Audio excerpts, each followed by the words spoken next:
โกโกวาคือมิซื้อนี่ดามาแล้วลูกจ๋าชุดโกโกวาที่หนูอยากได้โกโกวาที่หนูอยากใส่โกโกวาคือมิซื้อนี่ดาลูกน้อยร้องว้าวลูกสาวร้องเย่ชุดโกโกวาทำไมโคตรเท่พอไปเอามาจากที่ไหนลูกน้อยดันถามเพราะความสงสัยคือพอไม่ได้ไปเอามาจากที่วัดหรือที่อื่นที่ไกลแต่พอไปซื้อมาจากโลตัสนั่นไงใส่เลยกำลังฮิตรับรองไม่เชยมาแล้วลูกจ๋าชุดโกโกวาที่หนูอยากได้โกโกวาที่หนูอยากใส่โกโกวาคือมิซื้อนี่ดา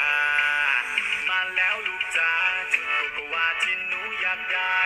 โกโกวาที่หนูอยากใส่โกโกวาคือมิซื้อนี่ดาชุดโกโกวาโกโกวาโกโกวาชุดโกโกวาชุดโกโกวาโกโกวา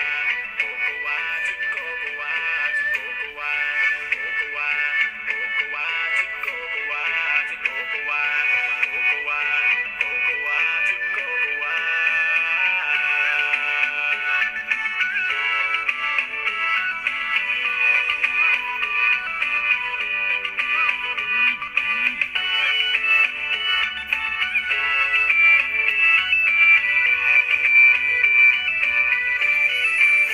มาแล้วลูกจ๋าชุดโกโกวาที่หนูอยากได้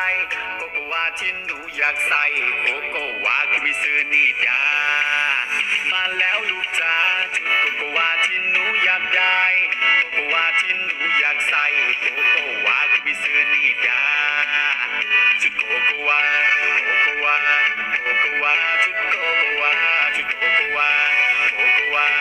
โกโกวาชุดโกโกวาชุดโกโกวาโกโกวาโกโกวาชุดโกโกวาชุดโกโกวาโกโกวาโกโกวาชุดโกโกวาชุดโกโกวาโกโกวาโกโกวาชุดโกโกวาชุดโกโกวาโกโกวาโกโกวาชุดโกโกวาชุดโกโกวาโกโกวาโกโกวาชุดโกโกวาชุดโกโกวาโกโกวาโกโกวาชุดโกโกวา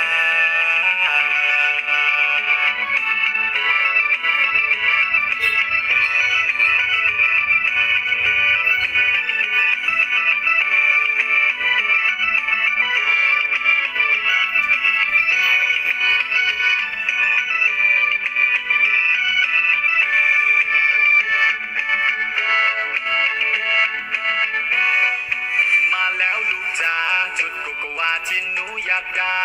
โกโกวาที่หนูอยากใส่โกโกวาคือมิซื้อนี่ดามาแล้วลูกจ๋าชุดโกโกวาที่หนูอยากได้โกโกวาที่หนูอยากใส่โกโกวาคือมิซื้อนี่ดาชุดโกโกวา